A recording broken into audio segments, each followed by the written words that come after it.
Okay, 5, 4, 3, 2, and we're going over. Welcome everyone to Voices of Terminus, show number 6. Pantheon difference, dynamic NPC encounter groups, and NPC dispositions and behaviors are the topics today. And we are joined by Delincia, and I just realised that Delincia and Merideus are now switched. They're switcherooed. So we have Delincia at the bottom carrying Merideus' name, and we have Delincia, or Merideus carrying Delincia's name. So they look alike, yeah. You've got the young and the old. So basically, you know, that's what they would look like if they were young. Good afternoon. We're joined as well by Kodiack, and we have Leksur today in our TeamSpeak joining us. Say hello, guys. So what we're going to do is, real quick, while you guys... do you want to start kicking it off, NPC Brandon? Encounter groups. Merideus talking about the first Every topic, day is not while I go in there, day. do a switcheroo Events here. occur that can completely change the population of a zone or the population of a group of NPCs within a zone, and the rarer event, the rarer rewards, many exotic items can only be obtained when one of these zones events occur. An example, after you kill some key mob guarding a hill giant camp, this triggers a zone event that loads up an invading force of storm giants, who then proceed to attack the hill giant camp. Nice. It is kind of Groundhog Day today, though. Yeah, just a little bit.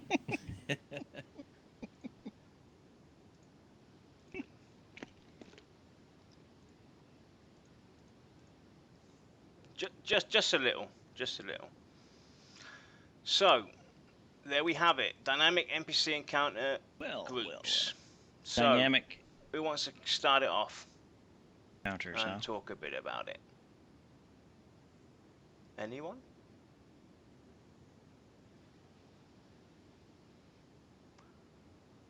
Yep. So basically, what it's basically saying to us is how we kind of view this is they're trying to basically take the behavior, the way NPCs interact with the world and with players to the next level. Meaning that like in every MMO we know to date is basically designed. They have their fixed positions where said NPC is or said group is, and this, that, and the other, and they're now trying to approach this at a different way, like all the modern MMOs are trying to do. So how we see this is basically, let's say you're walking down Avendir's Pass, and in the middle of the road is all of a sudden an orc camp. This orc camp doesn't necessarily have to be there all the time, or it doesn't have to necessarily be the same kind of group of orcs standing there. That's the way we see this NPC encounter groups, dynamic NPC encounter groups behaving in Pantheon. So what could happen is basically, because of Avendir's Pass being so popular and populated by players running up and down, going towards Thronefast and this, that, and the other, we're going to beat up these orcs, obviously. So these orcs might, you know, start to say, hey, we're getting our butts kicked here. Let's go and pack up, and we'll move further down the road or deeper into the woods, and we'll set up camp there. That's the kind of way I think all this summer more. Exactly. And that's what we think this is the kind of direction they're going to be heading with dynamic NPC encounter groups, which also offers further possibilities to do this not just on NPC group encounters, but on the NPCs events, so in general. You're sitting there and you're battling these orcs, and make it more alive and everything. You're killing them, and all of a sudden something happens. You know, the storm giants come, whatever the case may be, and it triggers a new event, whether it's a rallying call, and you know, just get hordes and hordes of orcs come, you know, to assist, or some major boss spawns, you know, whatever the case may be.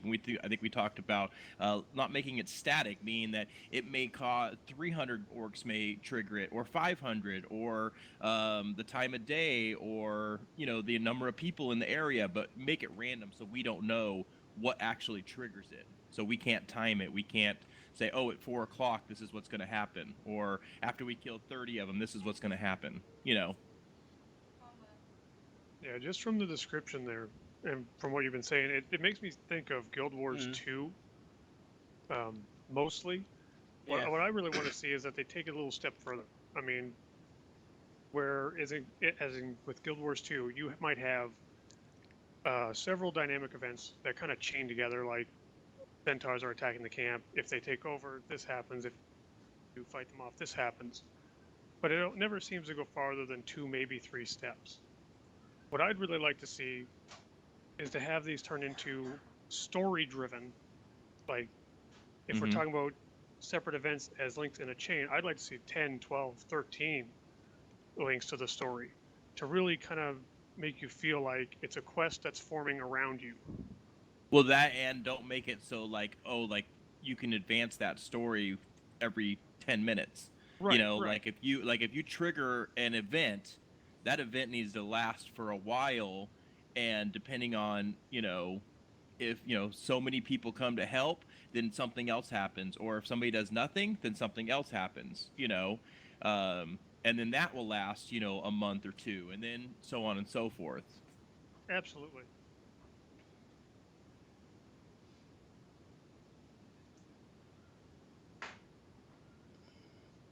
I mean, they could even go and, you know, trigger certain dynamic NPC encounter groups to certain quests or anything, or raids and stuff like that. So let's say, for instance, now a raid goes into said dungeon and they destroy the big dragon and everything. After he's been killed, an event erupts that basically impacts the world.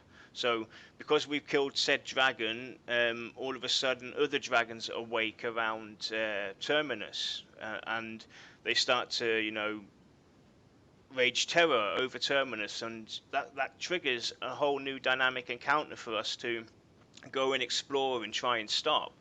Because that's what we've always been missing in today's MMOs. I mean, if you look at them, they're all the same. It's just they've got different skins and a different name. But it's, at the end of the day, everything we do in every MMO nowadays is the same thing. You start off at level 1, you go to max level, you get bored, you wait for the expansion, you go and rinse and repeat. And Well, with it's what like, Pantheon are trying you to can still approach have is, little you know, it's static, touching on the next you know, generation. mini And it's like events, Leksur of course, said, in take any it a type, step in further. any zone or area or whatever. Go a bit because then that further is with going to be this like, down the road. you know, to trigger a named mob or something like that for a specific item or specific quest or something like that. Then that's fine. But I'm saying, as far as like, you know, like we were talking about with the lore, and like make it more appealing for people to go there and participate in slaughtering those orcs. You know. And like we talked. Yeah. Right, but the dynamic aspect of it needs to be random and You're story always driven. going to need both, though. You're going to need Absolutely, static yeah. and dynamic. And like we talked Static about being the smaller last part. time, how we were saying, and kind of going on everyone's thing, where Guild Wars 2's events are kind of, you know, we know that they're going to happen, so they need to be random. Also, with the Guild Wars 2 events, they may only last 10 minutes. We want to see events that last months at a time, and at the same time, it should be something that people are going to want to come because it's fun and it's added to the game. But I believe that it should also be something that people are going to come towards the event because somehow, whether it was negative or positive, affected their gameplay.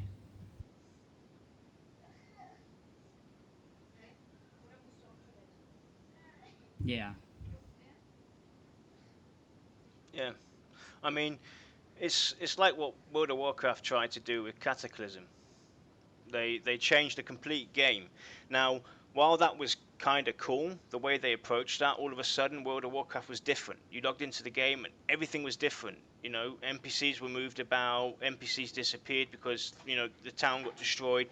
Yeah, we should have Like the you said, opportunity to you know, these repair it, events, too. they should last for a period of time and then they should disappear. Or, you know, if we succeed and can defeat what's happened and turn the world into its normal state, exactly, and then basically we can, because we'll start talking in game. try Hey to guys, you trigger it remember again, or last let's year see how that we- how to major do it, event that or, happened you here? know, And or people are if it going, does wait, I trigger didn't again, see this. instead of Yeah, it doing that happened. same This and that. You scenario, can tell it stories goes about path it. B And this time instead of path A, so Yeah. you may never Yep. have that same scenario. That's a problem that I had with Guild Wars 2. Yep. One of the main things that they put into it is their living story.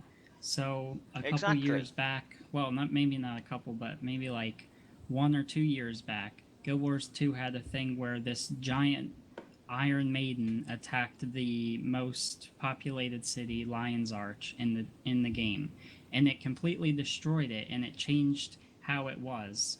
And people were talking about that for forever. But what ended up happening is ArenaNet, basically the makers of Guild Wars 2, seeing that there was people who was joining the game who never got to take part in that experience. So now people can buy that experience again because they missed out what happened. If Pantheon wants to go with this, yeah, Too right. If they want to go with this dynamic thing, I think it should be something that happens and then that's it. I mean, I think Yeah. that Yep, like, definitely. back to like we were talking Too about bad. last week with the progeny system Mhm. is that if a new player they comes did- in, they did you're generation 3 or whatever, they have to go through the ranks too. It doesn't mean that they can't jump into the storyline right where it's at, but they still need to take their lumps just like everybody else did. Mm-hmm. You know? Well, I think a I big part agree. of it would be kind of like everyone should have their own war stories. It's not just, hey, I went and did this event, and it's like, yeah, I did it too, but mine went a Mhm. little different. It's a completely new experience per person because you're never going to be in the same spot at the same time every day. Yeah, And- right. No. Yeah, I mean, Like, I and wouldn't- we talked about this yesterday. That's the thing is like, EQ1 is what I always refer to because that's what I played the longest, and I always went back to it. Is I had just as much fun at level 25 as I did at level 70 or level 100. You know what I'm saying? Because there's always stuff to do at every single level. People to join, areas to go explore. I mean, it didn't matter what level you were. So that's what I'm saying. Leveling shouldn't even be a factor. It should be about the experience, about the game, about the friends, the community. And if this dynamic system works out like how we all want it to, this is just going to impact the leveling system even more, because while you're just leveling your character, you're going to come across these things and completely forget that you're trying to level your character, but instead focus on this group that's saving a town or killing a monster, and you're not even going to think about leveling. And not just one area. Like I pulled up the map, and there could be something going on in the ogre city, and something going on whatever. So when you jump on with your friends, it's like, hey, let's go help out over here today, and then tomorrow you could go help out the Mar people. You know what I'm saying? Because everything's different. You're not going to be doing the same stuff every single day. It's going to keep people engaged. And like you said, if you get into the lore and the story, you're not even going to care about the level, the XP bar. And thank God they're going to be hiding it, so it's not going to be staring you in the face all the time. So you can just concentrate on what you're doing.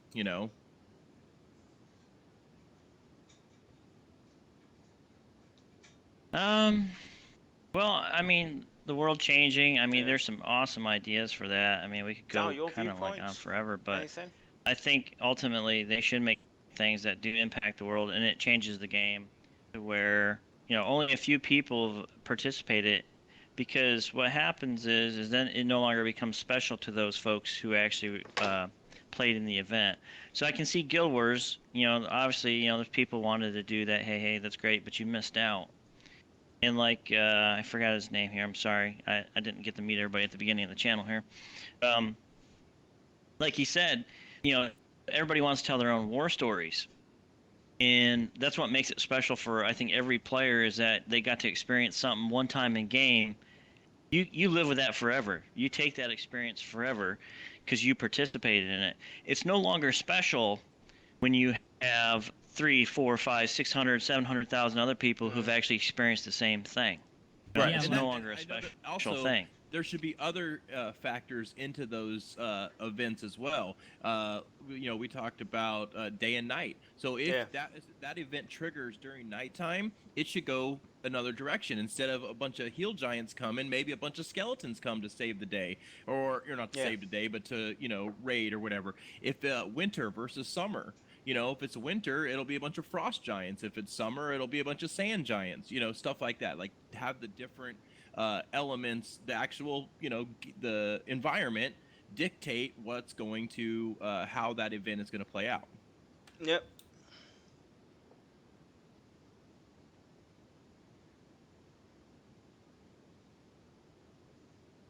But since you touched on, the climate as well, and, day and night cycle, they should take that further, though.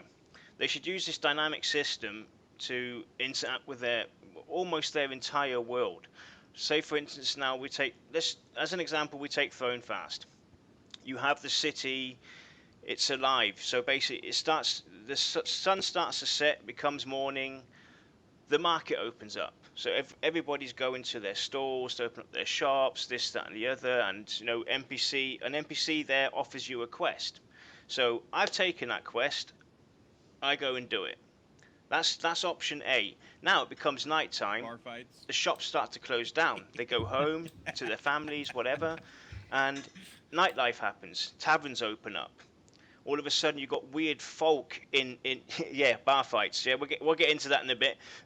You start having like weird NPCs, walking around the town, whispering and going, "Hey, psst, come here." So you go to this NPC. He offers you a quest. And this is now basically, it's still related to the daytime quest you got, but he sets you on a different path to go. So you've got two different stories to go along. But at the end of the day, the result, the reward is going to be the same. This touches on the progeny system. Okay. So I've started off with my first character. I've reached max level. I went down the daytime path. Now I decide, because hey, I want to see what's different. I'm going to go and wait till it's nighttime and take nighttime's quest. So I get set down. Instead of going into, walking down the merry little road of Avendir's Pass, I have to walk through the dark forest. That's the difference. If it's winter, and I'm getting it'll beaten be up by different. Summer, it's gnolls different. or The orcs. cycles of the earth, the time of day, all that. I think that all that stuff should impact, because if you're level 20 in the summer, and you do that quest, right? And I'm level 26 6 months down the road and it's winter, my experience should be different than your experience. Absolutely, yeah. Yeah.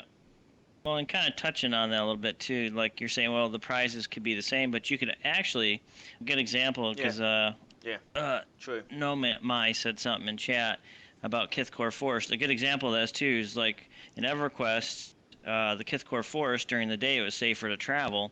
At night, all the evil skeletons and everything else came out, and it made it a lot tougher and more dangerous. So changing the zones and that dynamic too would help. But also having the reward be the same, you could probably make a similar, say for example, just an example, you have the skeleton, and then during the day you have, let's say this paladin or whatever, this I don't know, friendlier skeleton, who knows, and they both are carrying the same sword, but however, the difference is that this sword was found in the night is an evil sword, while this sword during the day was a good sword. Only evil characters can wield the evil version of the sword, while the good characters can, wield the good version of the sword. So that can change up the reward system a little bit as well. So it's not always just the same reward, but it brings a different dynamic to the world as well. You see what I'm saying? So you might have people trying to go there during the night because they have an evil character. They want to do the evil side. So it makes it different for them. And then if they decide to roll an alt or something like that, they can roll back through there and play the good version of a quest or the good side of the story. But it doesn't have to be the same mob in the zone that drops it. I think that I like that idea because, so in the summer, let's say that orc camp is full of orcs because it's summer, the sun's out, whatever. If it's winter, then that orc camp might be filled with some type of ice goblins. So it wouldn't even be orcs anymore. The orcs all hibernating, So even though the camp is still there, but it's no longer populated by orcs, it's ice goblins now, or something like that, so that it keeps it changing all the time. Yeah. Which then, if it's new mobs, that means it's new events, so on and so forth. Yeah, new loot.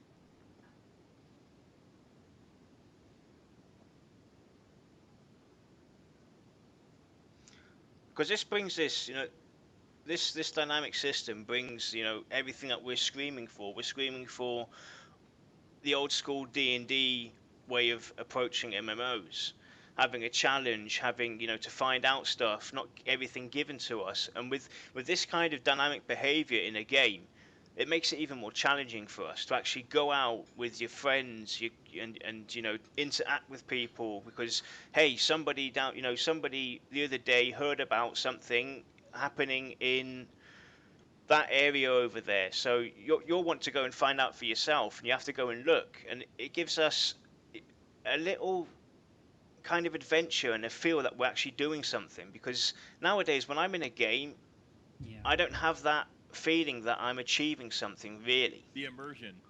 It's just logging in, Well, spending time with my friends, and that you're is missing the challenge. You're missing, I think a lot of what folks miss nowadays in games in general EverQuest used to have is lore, but also lore, story, challenge. That's where the developers, I think, in games have gone off the track. Is they're not concentrating on the story, they're not concentrating on the lore, they're not giving you the reasons behind why you're playing and why you're there. They're mostly just spoon feeding you all this garbage constantly to hope you'll keep paying and playing. Really, what makes a game fun is the story, the lore, the interaction with fellow players. And right now, those games out there now just do not develop the interaction with your fellow player. They're not developing a good story. Some of them just throw a quick lore out there. The world cracked in half. Go fight evil. Congratulations. And oh, by the way. And it's not even the story of the world. It's your story, my personal story. Yeah. What I did to get to that point is going to be different than what you did to get to that point. And like I said, by changing the NPCs out, your adventure is going to be different than my adventure, and we'll be able to talk about, when I was level 40, I did this, and it was so much fun, and whatever. And it may be a 2 or 3 year cycle before that same event happens ever again, with the day versus the night versus the winter versus the population, all of that stuff. Well, that's why I brought up the thing about Guild Wars, how people were able to buy that experience. Yep. I think it would be really cool if you just went into a random area and it was like raining ash, and a new player who came into that game was like, this is really cool. And in the middle of that that zone is like this huge volcano that looks like it went through like a war. To new players, this would just seem like a really cool zone.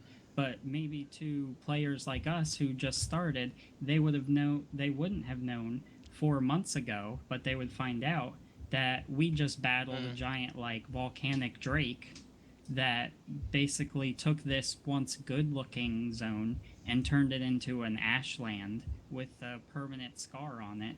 And because of that scar, players are gonna like, this is cool. And then when they talk to other older players who got to experience the formation of it, would be like, well, what happened there was even cooler. And you'll probably never know that. Yep.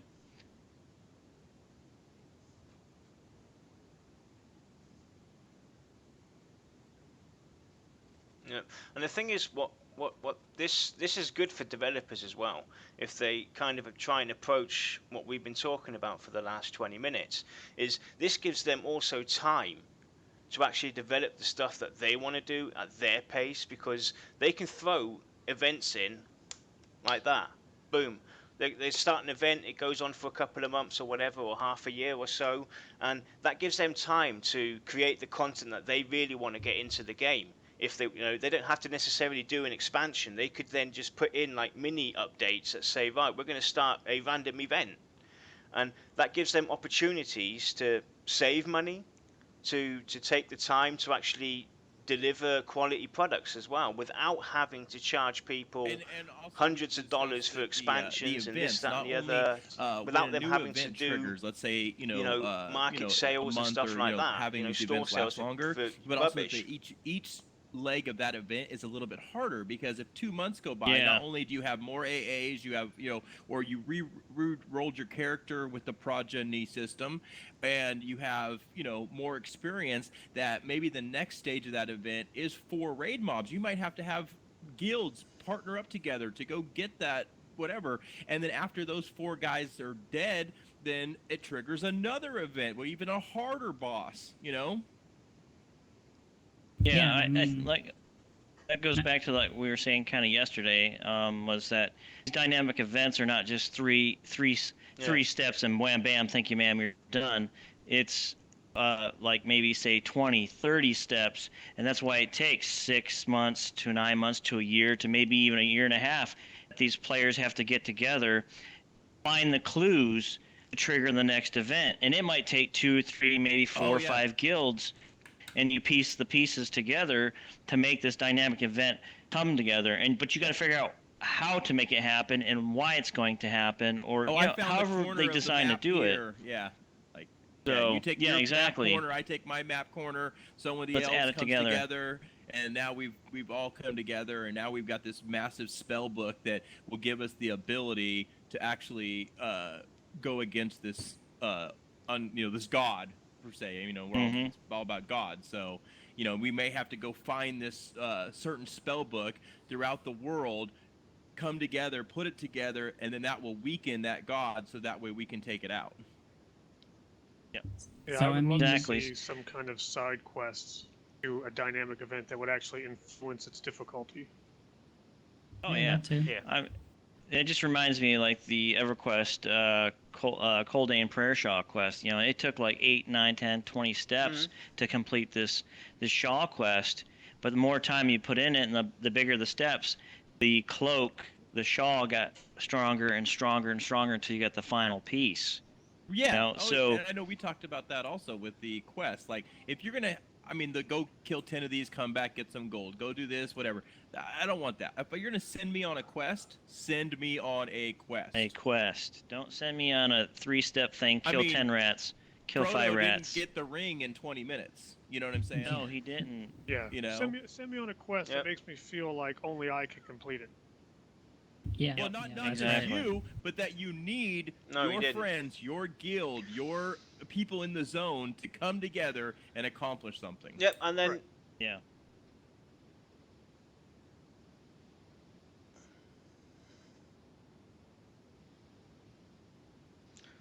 in EverQuest 2, they basically tried to do similar events to this. They had the live events happen. You would go into the zone, all of a sudden the thing is, it was timed. It was every 45 minutes this event happened. It lasted for 15 minutes.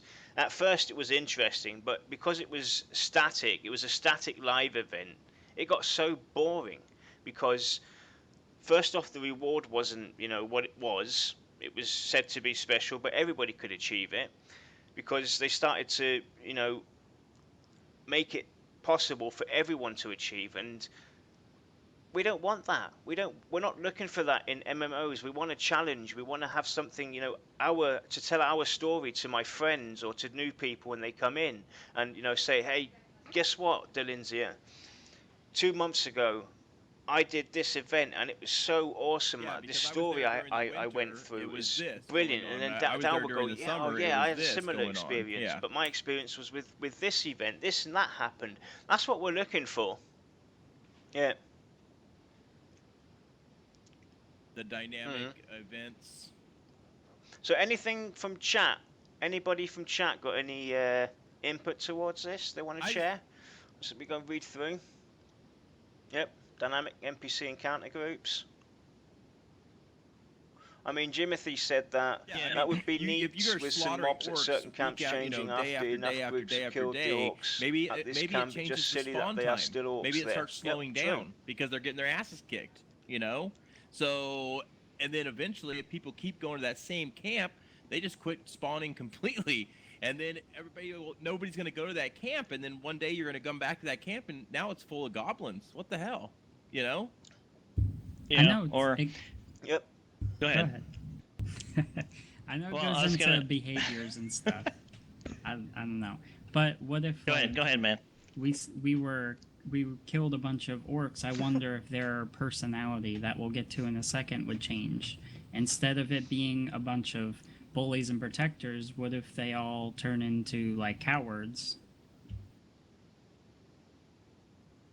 Yeah, good question. You want to go ahead and read the second thing, because they kind of intertwine with each other. Yeah. NPC dispositions and behaviors. An area we have not seen much innovation in MMORPGs, almost since their inception, is the area of NPC AI. What if certain enemies had different dispositions that had to be discovered by the player? Many NPCs in Pantheon will have advanced behaviors, like the possibility to flee if possible, or to stand and fight to the end. Some NPCs will be inclined to help other NPCs in the area, while some will not.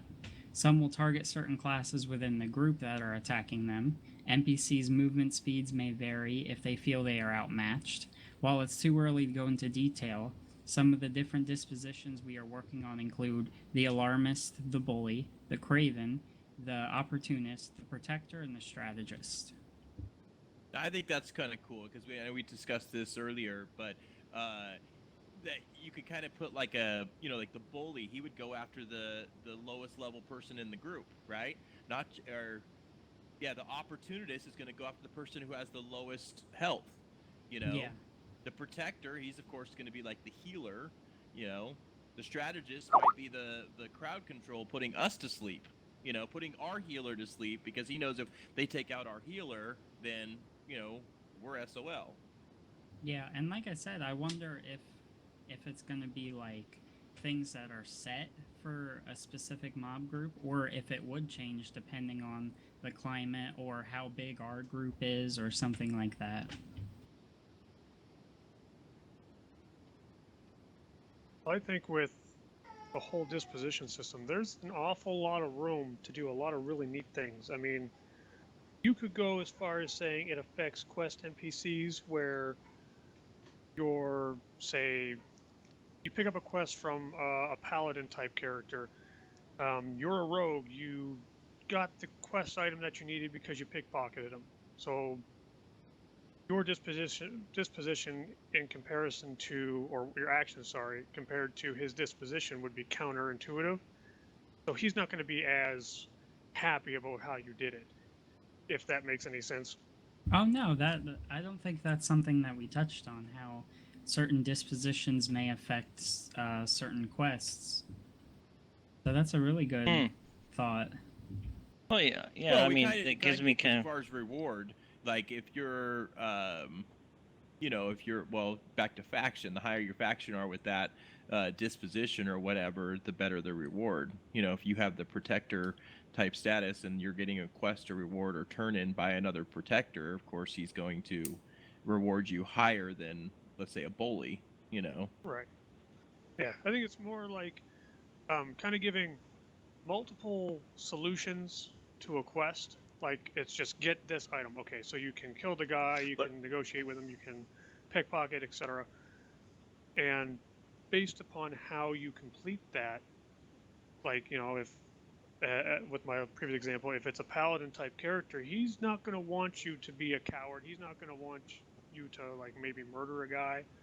Not necessarily say give you less, but if you do it the way that makes him happy, you would get a bonus.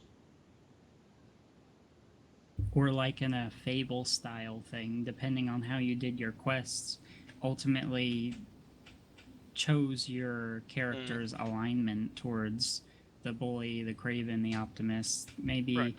Yeah. Okay, I see what you're saying. I like that idea. I didn't think about that.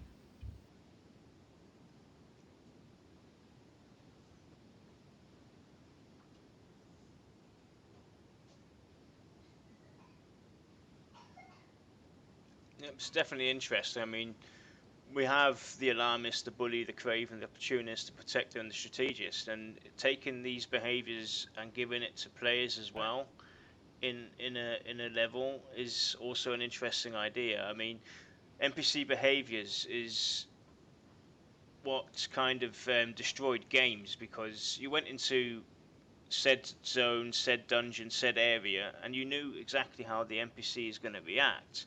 But if they have all these different behaviors, you have somebody, you know, that's going to go and start crying out, saying, help me, I'm getting attacked." Or you have the bully that stands there. You've got this massive NPC standing there, this orc. He's got a broad chest, massive armor on, and he's tough as nails.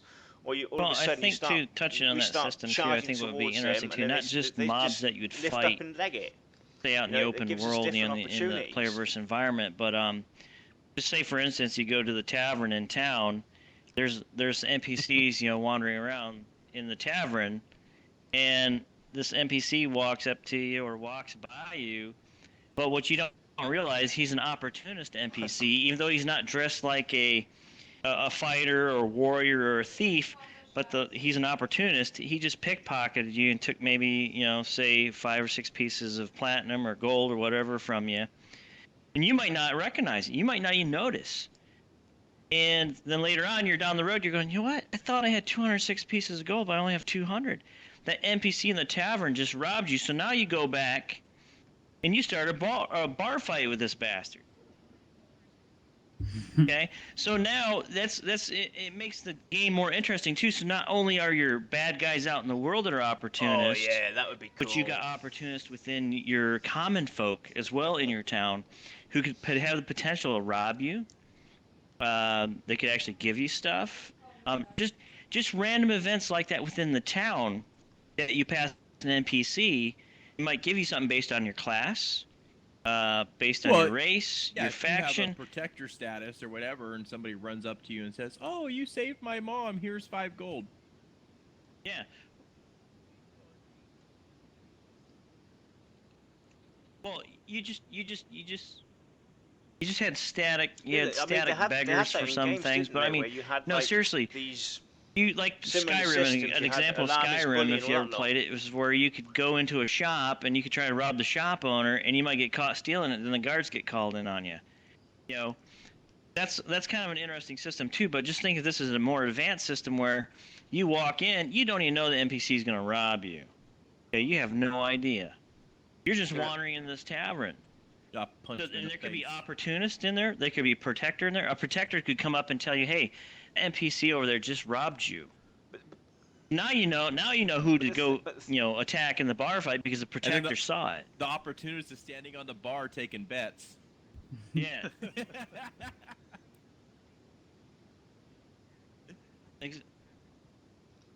But that's what I'm saying. That's ultimately that's what it comes down to. You can use the system not just for what you're fighting out in the environment, but also within your cities, your taverns, whatever, your shops.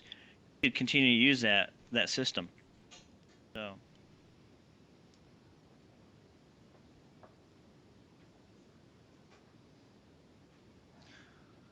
They could take it though. We could add to that as well. Like we have factions. We all know factions, what they are. You basically go out and you start beating up orcs. You get faction for this, that, and the other.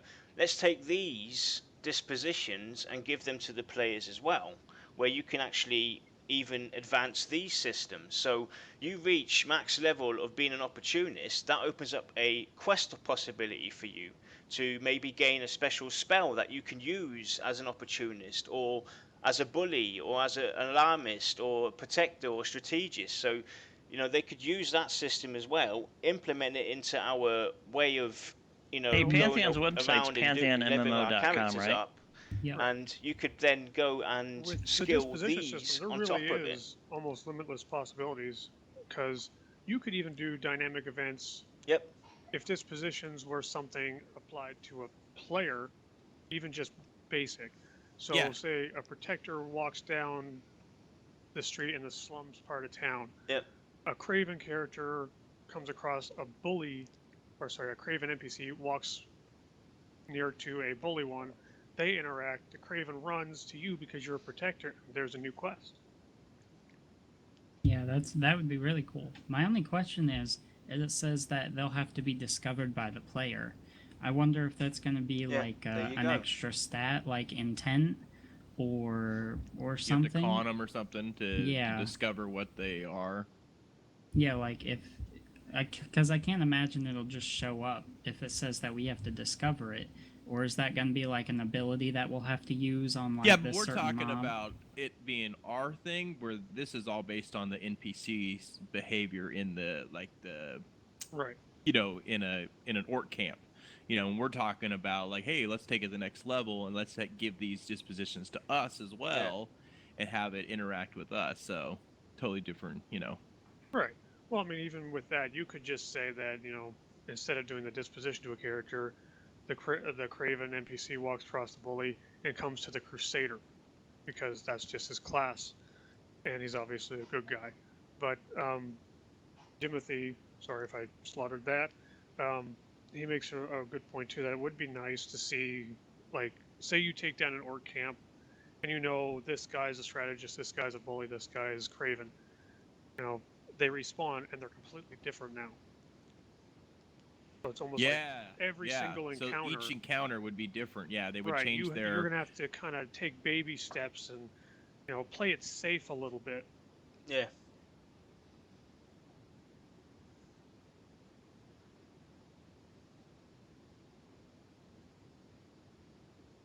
And plus, it gives us as a group as well. We have to be careful what we do, because we could go into a fight, into an orc camp, and all of a sudden, for some unknown reason, we don't know why, but the cleric is getting beaten up, or the lowest level of player is getting beaten up, or the toughest player from us is getting centralized and being thorned upon because of how they react. That's what makes this so cool. We do not know when we go into a fight. We can't just run up to them and go start bashing somebody. We might get our butts kicked. Like what he because, was saying, hey, that like if we've I'm been beating the up on tank and I'm these pulling guys, for but the we should group have been paying or the attention monk or to whoever, right? that guy and over I'm there. pulling this. There's 5 he's the tents, one. right? And as I'm making my way around the camp, by the time I get back to that first tent to pull them back, instead of having a bully, a craven, and a protector in that tent, there might be a strategist, an opportunist, and a bully in that tent. So once I get those 3 mobs back to the group to breed them down, we then have to decide which has the highest threat, which one's going to do what, whatever, and it's going to keep us awake. It's not just pulling mob after mob after mob. Yeah. And And each it's encounter is going to be a little different. Yeah, because each pull could be a completely different position. Exactly. It doesn't. So you don't know exactly what you're going to get too. So you could be at that camp for say 3 hours, and within that 3 hours, you might only have 1 protector spawn, but then you had say maybe 2 opportunists spawn during that time, et cetera, and so on and so forth. I could see that'd it make it also more be interesting going as to well. the race. Like Yeah, that orcs too. may have more of a certain Hate type toward of, another particular race. Yeah. Yeah. So just like how And certain classes can only be certain races, so you're not Mhm. gonna Yep, you great know, idea. Yeah. a cleric. You're not gonna see an orc cleric, but you're gonna see an orc shaman. Is what I'm saying. And it keeps us occupied as well. You don't get bored of doing it. Yeah. It keeps us occupied as well, and you're going to enjoy those No, 3 it's gonna hours or keep you on 6 your hours or toes. 10 hours what you spent there in this Definitely one gonna keep you on area your toes. doing that, because it's always going to play be a lot of something MMOs different. with my wife. Because you never know what you're going to We get. usually go Life's like a between box of one person's chocolates. a tank, the other person's a healer, and Exactly. swap. But we find ourselves more commonly giving up on games because we'll go to a camp or we'll go to a quest hub, and it's just the same thing. It's like, oh, go here and you fight these guys. You stand next to each other, you bash each other. Basically, it's a game of whack-a-mole. Who's gonna go to 0 first? Yeah, and that's why by changing up the camps versus day versus night, winter versus summer, whatever, and it's then on going top to with the disposition. Yep, and the disposition, exactly. It's going to make it that much more. You could go to that same camp, and then 3 weeks later come back to that same camp, and it's going to be something totally different. Exactly. I mean, I can already see myself sitting down to play a game that has all those features, or most of them, with a friend or my wife, and we're 2 days later still in the newbie area because we're just having so much fun, because it's just don't know what's going to happen. Yeah. Yeah. That's the whole thing about the dynamic. Make it random. We don't want to know that at 2 o'clock it's going to be this, at 4 o'clock it's going to be this, at 6 o'clock it's going to be this, or if it's nighttime it's going to be this, or if we kill 50 of these, this is what's going to happen. You know, make it random. We might have to kill 300 to trigger it. We may have to kill 5,000 to trigger it. Who knows? There's Yeah. no way for anybody to, you know, with the Figure it out. technology for today. I mean, the random 100. Let's say they had 100 different paths, right? I mean, you should never experience the same path, you know. Exactly. Yeah. Well, I mean, even to just dumb an example down really far, I use a bot when I stream that offers mini games. Now, when you play the mini game, it's not just, oh, it's ready in 5 minutes. It's ready anywhere from 5 to 25 minutes, and you just have to, you know, keep trying. And that's something that I feel Are you talking a about lot like of... the bank heist type thing or something? Right, yeah. Yeah. It's like where almost everyone out there is just, oh, every 5 minutes you can do this. It's like, no. With the one I use, it can be 5 minutes from the last time you played, but it can also be anywhere between that and 25 minutes. Now, putting that to like your events and all that, you can extend that to even make it to the point where it's once a year. Mind you, it would have to be a very large and very in-depth event for that. But the fact that goes you back to the don't lore know too. when it's going to If happen it's lore again. driven, then a year is not bad. You know Right. what I'm saying? Yeah. Mm.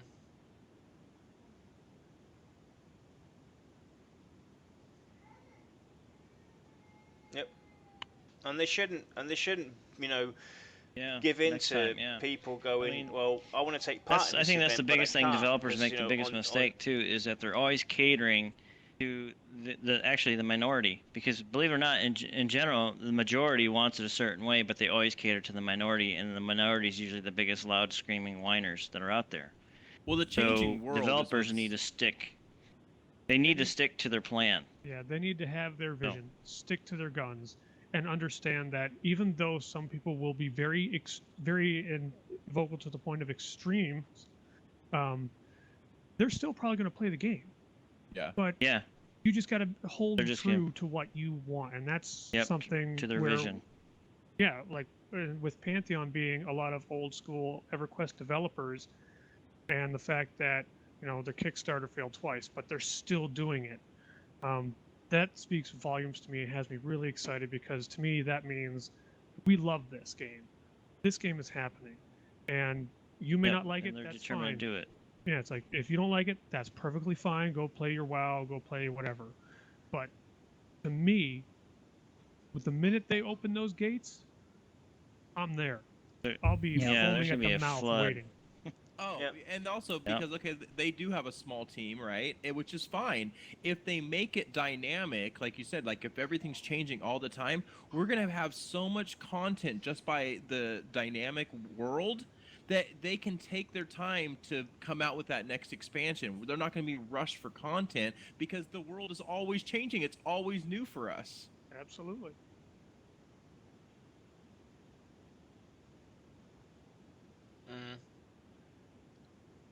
Mm-hmm. Yeah, There's always and something to do on the small level, on the high level, and in between. So everybody's going to have something to do in this game with the dynamic world.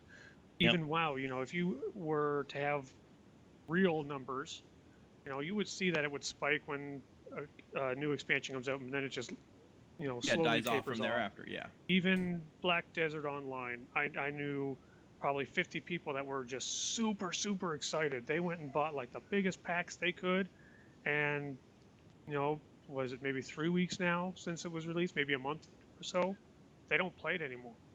I just heard it was another clone, It's so hyped. I didn't even play it. Yeah, and yet I know people from 10, 15 years ago that are still playing EverQuest.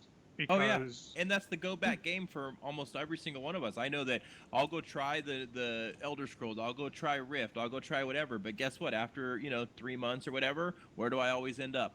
Back in EverQuest. Yep, and it's really sad that a lot of people will judge EverQuest by its mechanics or its UI or its graphics. Yep. Yeah. And I've been pushing in my channel a lot that any game that focuses solely on graphics is not a good game. I'm sorry. I mean, look at Black Desert. That's the way it is. So. You could make look at Black Desert. Yeah. candy. Yeah, it's all it is. It's eye candy. Yeah, It's 'cause you could throw a flashy, wolf. it's Or, pretty, yeah. but there's nothing to it. There's no guts. There's no Mm-mm. connection between you and the game. Whereas I had Yeah. a couple people for the first time ever try EverQuest maybe 2 weeks ago. These guys are still less than level 10, and they play it every day almost religiously. And they Yeah, all you gotta love do is it. take them to the hall right there in where all the vendors are and the Mhm. people are selling that stuff, and it's like its own little. I know he talked about player driven economy or whatever, but if Yep. you go into what the heck is that zone right outside of Bazaar, Freeport? there's East Common Lands. East Common Lands. Lands? Yeah, East we're in that Common little Tunnel. where that Yep, of course East I Common played on the progression server, but on that tunnel, I mean, just everybody's there. The druids, the wizards, everybody's standing in the tunnel, porting people, making money. The guys are there spamming, selling this, selling that, and I mean, it's Yeah. just a breathing machine. Like, And you know what I'm saying? That's the funny thing. Amazing. One of my viewers who's a new age gamer, meaning he started playing in WoW after one of the expansions or two or something. I was talking so much about Pantheon and EverQuest and just telling my viewers, like, you don't even know how easy you guys have it. I mean, today, MMO players have it so easy that it's disgustingly boring. Yep. You know, Yeah. I was like, go back to EverQuest and you'll understand what I mean. So he tried it, and he hit, I think he's halfway to level 5 right now, and he is so proud of himself. Yeah. He feels amazing, and Yeah. it's just a great feeling because it's like, I try to tell him, they basically drop you in the world, give you a note, give you a rusty sword, and say, have at it. Yeah, I know, right? And, So much fun. and that's the way it should be. So much fun. Yeah, I mean, half of the fun was just figuring out where the hell What do I the go. hell you were? Mm. And I mean, And there's that's a lot of that's the challenge. yeah, and because they don't hold your hand, I know there's a lot of people that may not know this. There are actually quests in EverQuest that have still not been found 17 years later. There Now, are so many hints and clues in that game. It's retarded. I don't know if you've seen the latest video this guy did, but he was going around to all the different monuments and keynotes, Yep. showing there's little clues built in the game that nobody ever figured that's out. like hieroglyphic language that's like written on Yep. the druid sword and on a bunch of the statues. If you Yep. actually took the hieroglyphics and around the world, they like all say something. They you all know, say which is something. kind of There's cool. there's But that's where clues. the lore, the in-depth lore and the history and just the storyline, like that's Yeah.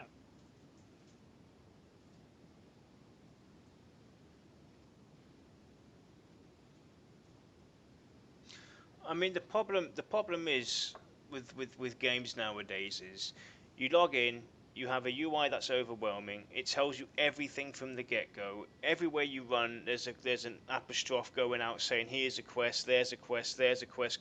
On your map, it's highlighted where you have to go, and you as a player nowadays, you don't look at the lore or your story side of how you're entering into this game and playing it, because you just feel so overwhelmed. You have to go and do every quest because it's highlighted. The So theme park. you just go around, you do the quest, you rush through it, you do your this, adventure, and you because miss people out are on saying, your like, I was adventure, reading because the this is forum, what they it's were saying about when like, we play the faction MMOs. system, My how, like, the story, faction my system, but adventure. same thing with Roson, from the my EverQuest time. next thing. It's like that was your story to tell, but it was really all based on faction. If you killed this enemy versus that enemy, or what, what I mean? Like, it's all the same, Yeah, but it's just a different spin on it. So that way they don't an immersive faction system, Right, No, it's right. still the same thing, but Yeah, and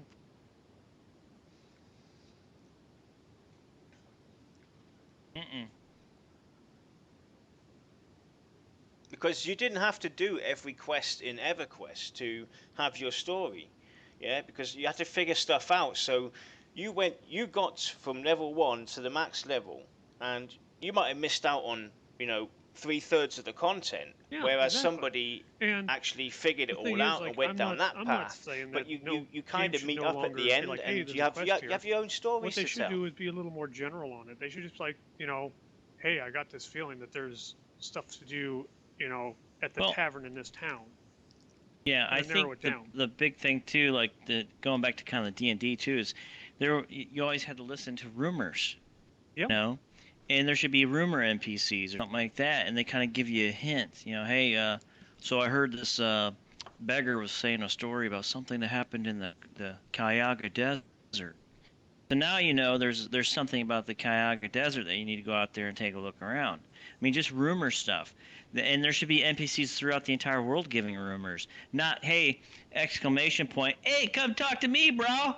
It's the they theme want you park to- again. They want you to go up and engage yourself with that NPC Yes. and talk to them and have a conversation. Maybe, whether it's a story or something, like you click on your options, like, oh, I don't have time to talk to you right now, goodbye, or, oh, I'm interested, Mhm. tell me more, you know what I'm saying, something of that nature, or so that way you can find things out, like little map pieces, like, oh, you talk to this guy, he tells you one thing, and then the other beggar on the other side of town, he may have another half of that story. Well, now you put those two halves together, holy crap, I know where I need to go. Yeah. Or there's another beggar completely in another city you have to go talk to. Exactly. And it Yeah. might take you a day or two to actually get over there and talk to him. So Yeah. that's where the dynamic NPC stuff can come back into play too, as far as these quests, because I think ultimately we're all kind of hitting the same point here, is that quests in games have just become shortened, Yeah, dry, static. simple to the point, static crap that everybody Yeah. can do.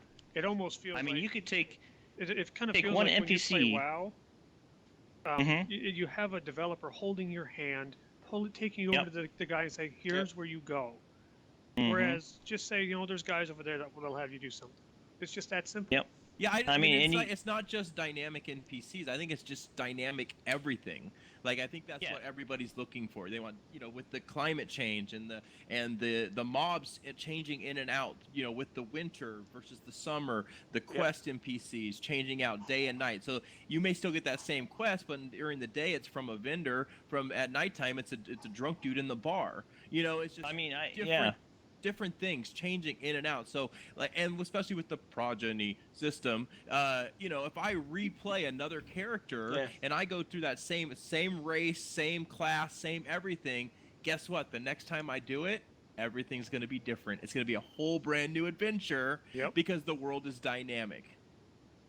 Yeah, I think too, to kind of touch base on that, is you could put an NPC and have that NPC give 6 different quests. Maybe 2 are the same.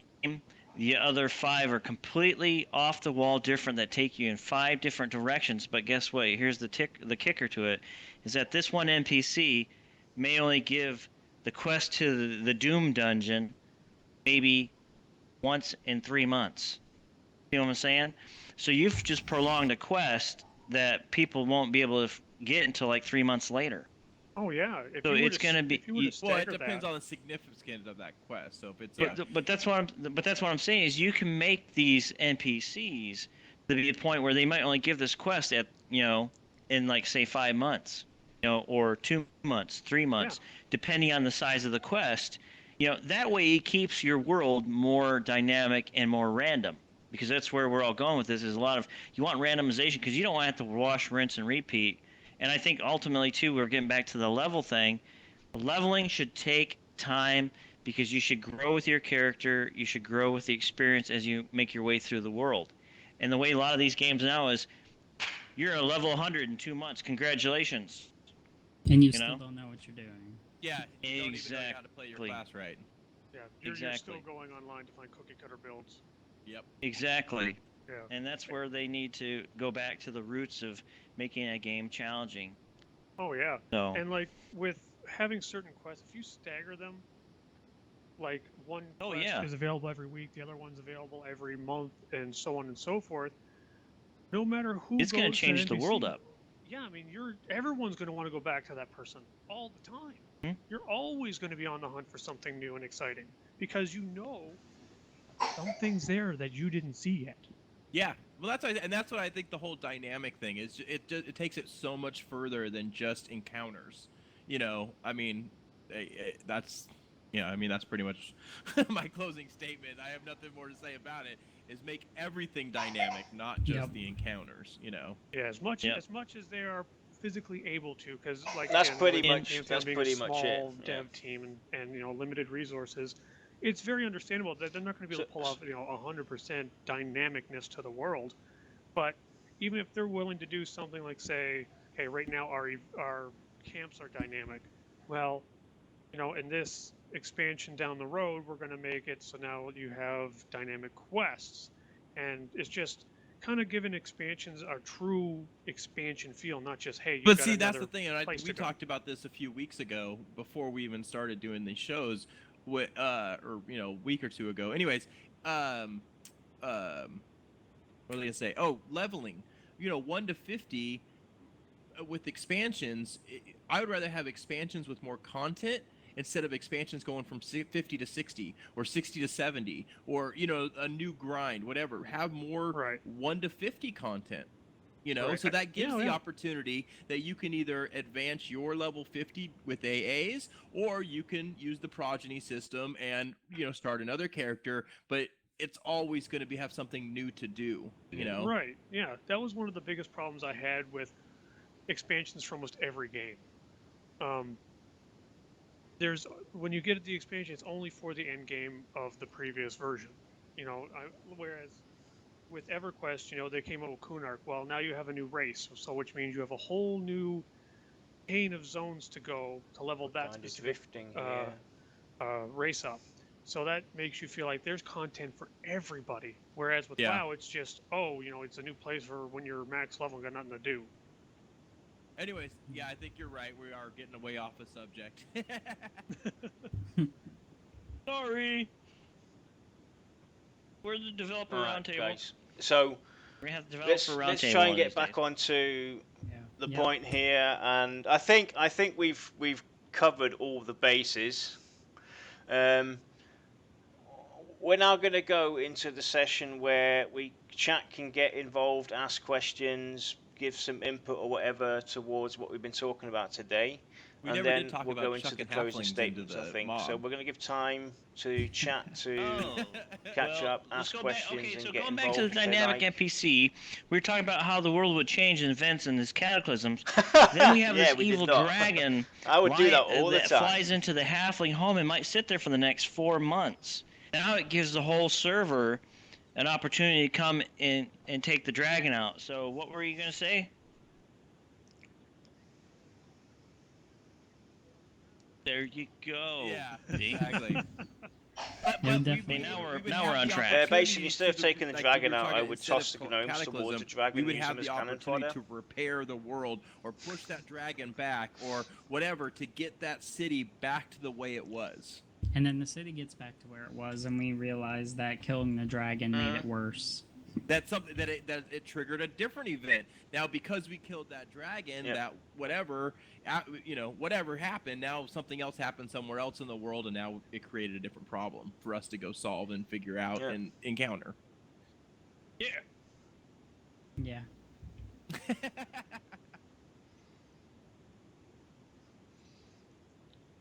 So that was basically the show yesterday, guys. We're up to date. So obviously, by the looks of it, chat has stayed silent. So we're going to go into the closing statements, and we're going to start off with our guest. Both the dynamic groups and disposition. Leksur, your closing statement, mate, for the show. Almost an unlimited amount of potential here, and I'm going to be very excited to see if Pantheon goes one way or the other, or what they choose to implement versus what they don't.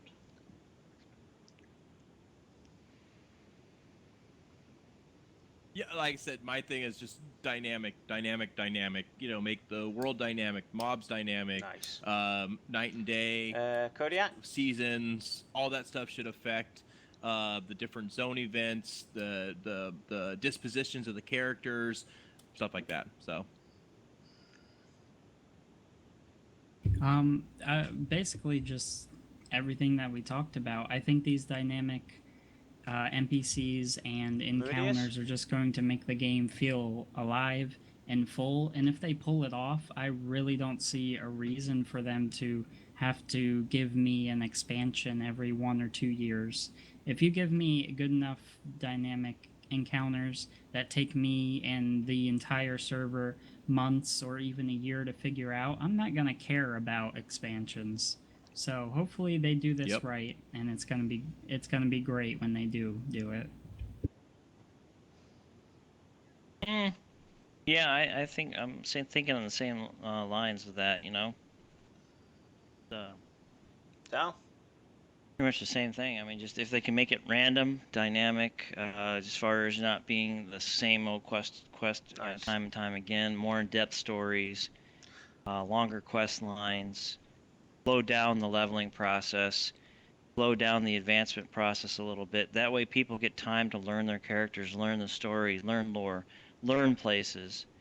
It'll make the game much more fun. It's more challenge, and stop appealing to those minority individuals who are yelling, screaming, hollering, when really the majority enjoy the game the way it is and the way the developers are taking their vision.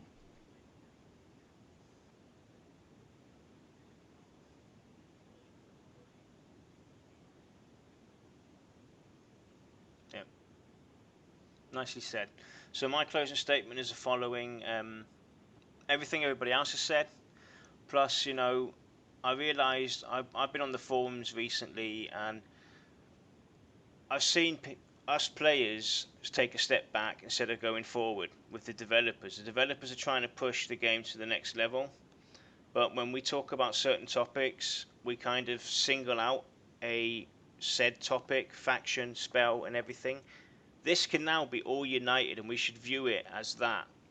You know, not just seeing spells as spells, getting them on ding or going to said trainer.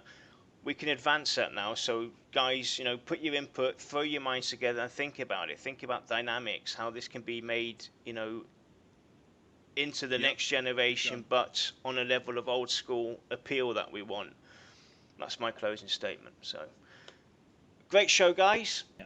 And we should be back next Thursday if everything pans out. What we're going to talk about, we do not know. I think we might touch on the new class, the Rogue, and talk about the Rogue a bit, and see how it goes from there. So with that said, guys, thanks for joining us, and you can catch the replay here on Twitch, and it will be uploaded Thanks for joining us, to guys. See you YouTube, later. of Thanks for course. having